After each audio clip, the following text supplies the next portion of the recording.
ሜራን በጣም ጥሩ እኮ ነው መስማቱ። እንኳን ሰማ አንቺን እስከሚጠይቅሽ እያለቻን ነበረ። ፈርቆን ደግሞ ሚስኪን በጣም ጥሩ ሰው ነው በነገራችን ላይ። ግን ሜራና እንትና ዲያናም ጨከነች፣ መናገር ነበረባት። አሁን እውነቱን ሲያቅ በድንጋጤ ወደቀ። እንግዲህ ሜራ ለመቀስቀስ እየሞከረች ነበረ።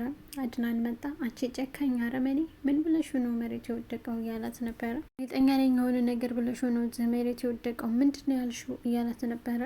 ሜራኔ ምንም አላልኩም፣ ምንም አልተናገርኩም እያለች እያዋሸች ነበረ። እንግዲህ ሲያወሩ ሰምቷቸው ነው ፌንት የወደቀው።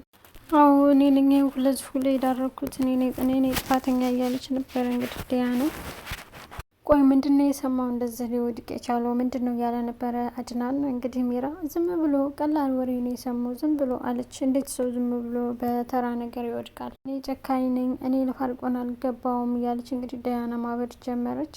ሲጀመር ልጁ የአድናን ብላችሁ ታምናላችሁ? የአድናን ነው ብዬ አስባለሁኝ። እና ስተተኛዋ ዲያና ናት። እንግዲህ ዲያና እያለቃቀሰች ወደ ክላስ እየሄደ ነበረ። ሉሃናን አገኘቻት። ሉሃና ምን ሆነሽ ነው ያለቻት። ምንም አልሆንኩም እያለቻት ነበረ። እና ያለ ምንም ምክንያት መቼም አታለቅሽም እያለች ሉሃናም ሄደች ወደ ፋርቁን ጋር ስትሄድ አድናንና ሜራ ቁጭ ብለው ነበረ። ፋርቁንም ወድቆ ነበር እና ምን አረጋችሁት? እሱንም ገደላችሁት ማለት ጀመረች። ሜራ ምንድነው ያረግሽው? ምንድነው የሰማየ ሰውዬ? ይሄን ሰውዬ ቢሞት ስበቧ አንቺ ነሽ እያለ ነበር አድናን። እንግዲህ ሉሃና መጣች። እሱንም ገደላችሁት አይደለ? ገድላችሁ ልቀብሩን ነበር፣ ሳቀብሩት እኔ ደረስኩባችሁ እያለች ነበረ ሉሃና። እንግዲህ ሜራም ሴትዮ ሰውዬው እኮ ወድቆ ነው እንጂ እኮ አልሞተም እያለች ነበር። ዲያና እያለቀሰች ነበረ። ሜራ ሄዳ አንቺ ምንድነው እንደዚህ የሚያነፋረቅሽ? ለምንድነው የምታለቅሽው? እያለቻት ነበረ። እንዴ ፋርኦን እኮ በጣም ነው ተንከባክቦ ነው ያሳደገው ልጅን፣ እንዴት ነው አሁን ይህንን ሲሰማን ማየት አይፈልግም እያለቻት ነበር። እና የምፈልገው ነገር ነው ይሆንልሽ፣ እሱ መስማቱን ነበረ። በቃ ሰማ። ለምንድነው እንደዚህ የምትሆኙ? እያለች ሜራ እየጮኸችባት ነበረ። ቀላል እኮ አይደለም፣ እሱ ነው ያሳደገው ይህንን መስማት ማለት እያለች ዲያናም አዝና ነበር። እንግዲህ ሜራ አንቺ የምትፈልጊው ፋርቆንንም አድናንም ነው እንዴ? ሁለቱንም ነው እንደምፈልጊው? የምትፈልጊው እኮ ነው ያለ የልኝም እያለች እየጮኸችባት ነበረ። ሜራ ፋርቆንን ትፈልገዋለች መሰለኝ፣ የራሷ ለማድረግ ነው ይኸው ሁሉ እየጣረች ያለችው። የሜራ እኮ ሽር በጣም ከባድ ነው። ፋርቆን ከመጀመሪያው ጀምሮ ለእኔ መልካም ሰው ነው፣ እንደዚህ ሆኖ ማየት አልፈልግም እያለች ዲያና። ሜራ ደግሞ ከመጀመሪያውም እኮ ካልፈልግሽው አልፈልግም ማለት የነበረብሽ አንቺ ነው፣ አንቺ ነሽ ጥፋተኛ፣ አሁን ምንድነው እንደዚህ የሚያደርግሽ እያለች እየጮኸች ነው አቶ ሜራ። እሷ ደግሞ መካሪ ሆና እንግዲህ ዲያና እንዴት ነው አሁን የፋርቆንና አይን የማየው ስትል፣ ምን ችግር አሉ ታዲያ? አልገደልሽው፣ እሱ ይፈታሻል፣ አድናንና አግብተሽ ትቀመጫለሽ፣ እኔ ደግሞ ፋርቆንን እንከባከባለሁ አለች። እንደው እንደዚህ በትክክል ማለት ነው። አገርመ ሜራ ፋርቆን እንደዛ አይነት ሰው አይደለም። ልቡ እንደዚህ በቶሎ ለሴት ልቡን የሚሰጥ አይደለም። እኔን በጣም ነው የሚወደኝ፣ አይረሳኝም እያለች ነው ዲያና።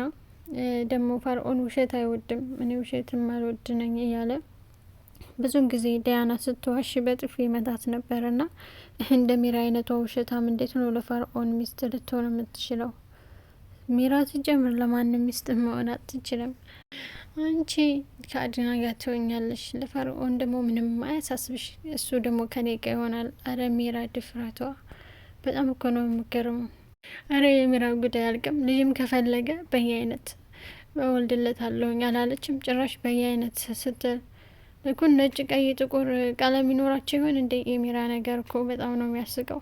ዲያናም እንግዲህ አንቺ ራስ ወዳድ ስለሆንሽ ነው ይህ ሁሉ ማሰቢያሽ የጠፋው እያለች አልነበረ ሜራን። ሜራም ደግሞ ለራሷ እያመቻቸች ነው። ምንም አያሳስብሽ፣ እኔ ፋርቆንን ለእኔ ተዩ፣ አንቺ ህይወትሽ ኑሪ እያለቻት ነው። እኔ ግን መች ነው አድናን ልጁ እንዳለው የሚያውቀው? ይሄ ቀን የናፈቀኝ።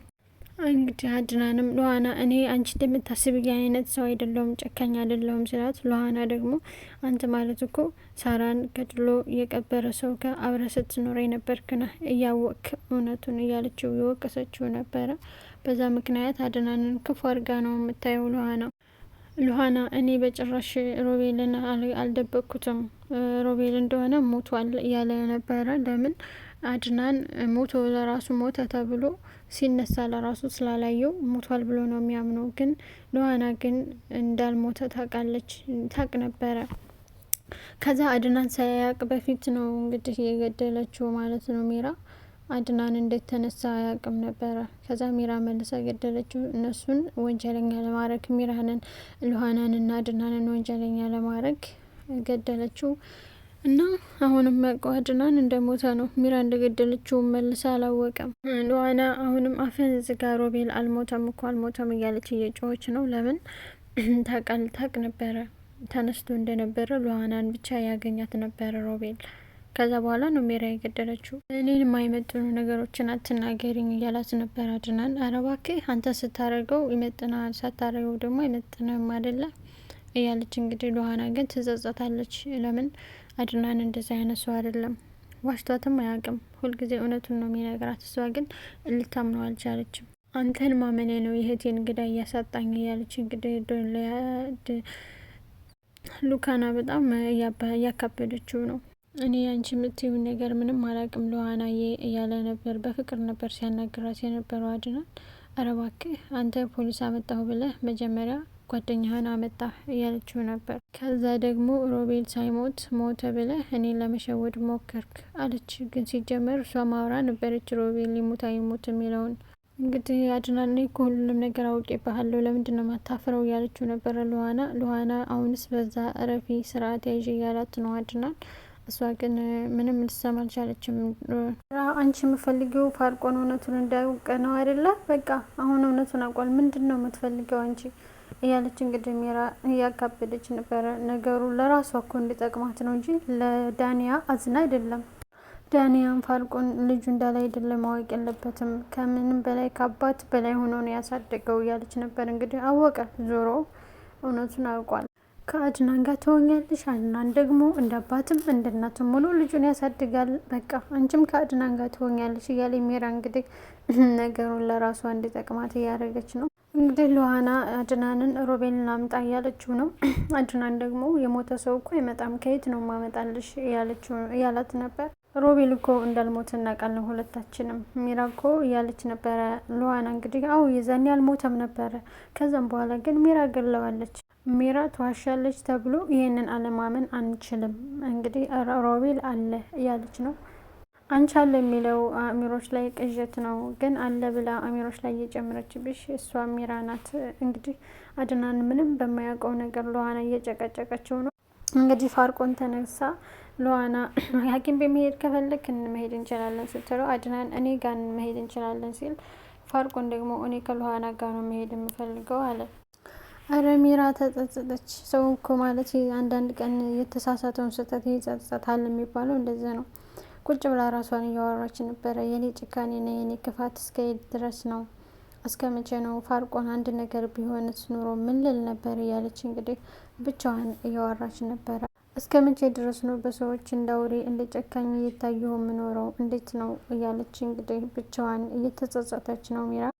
ሉሃና ምን ሆነህ ነው እንደዚህ የሆንከው ያለችው ነበረ። ፋርቆንን እየጠየቀችው ነበረ።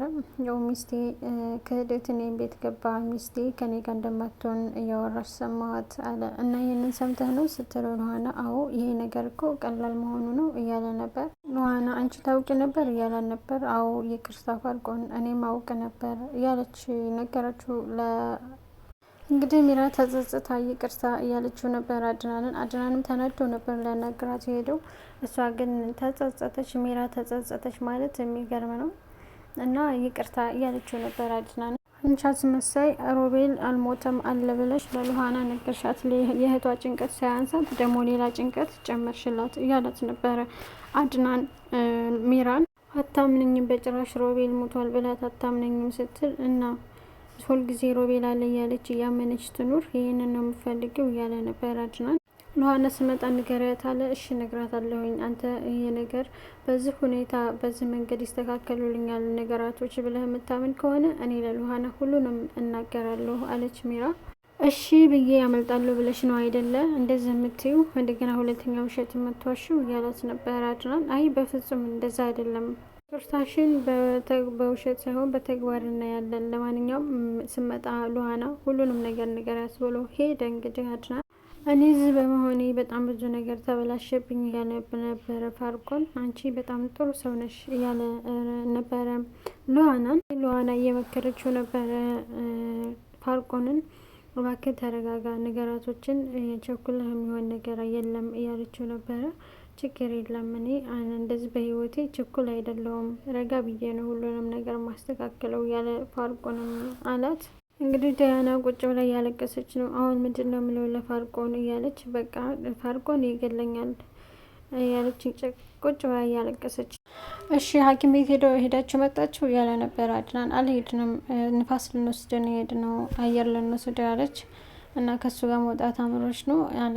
እንዴ ምን ነው ቀና እንዴ 2 ሚስቶች አለውልህ አይደል አለች ሉዋና። በጣም ይቅርታ እያለችው ነበረ ዳያና ተንበርክካ። ለምን ነው ይቅርታ ሲላት ሁሉንም ነገር እንደሰማ አውቃለሁ እና ይቅርታ ስትለው አዎ ሰምቻለሁ አለ ፋርቆ። እባክህን ተረዳኝ፣ አውቄ አይደለም ይሄንን ሁሉ ያደረኩት እያለች ዳያና እየለመነችው ነበረ ያለው ፋርቆንን።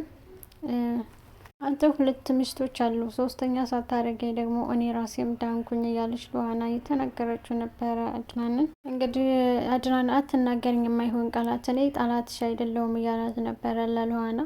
እኔ ጥላቴ ነህ አላልኩ፣ ጥላቴ ነህ እንጂ የኔ የእህቴን ገዳይ ደብቀህ እየቀለብካለች። እንግዲህ ፈርዖን በጣም መልካም ሰው ነው፣ የአድናን ልጅ እንደሆነ ንገሩ እባክሽ እያለ እየለመና ነበር ዳያናን። እንግዲህ ዳያናም አሁን ያሳደገው ሌላ የወለዱ ደግሞ ሌላ እንደሆነ ሲያውቅ ይጎዳል ልጁ እያለች ነበረ። አይ ንገሪው አባቱ እኮ ነው ያለ ነው ፋርቁን ይጎዳል እያለች ነው። እሷም እንግዲህ ግዴታ ማወቁ አይቀርም ዞሮ ከፈለግሽው እሱን ከሆነ እኔ ለአድናን እደርሻለሁ እያለ ነው። አቤት ፋርቆን ግን በጣም መልካም ሰው ነው፣ ሳይገድላት ለራሱ። በእውነቱ ከሆነ ሉዋና በጣም እያስጠላች ነው። እንዴት አድናንን አላምነው ብላ ነው እንደዚህ በእንደዚህ አይነት መንገድ የምታናገረው? በጣም ነው ያሳዘነኝ። እኔ ስለ ሮቤል ምንም የማውቀው ነገር የለም የኔ ፍቅር አውፍ በይኝ ሮቤል፣ እኔ የማውቀው ሮቤል መሞቱን ነው አላት። አላምንም አለች።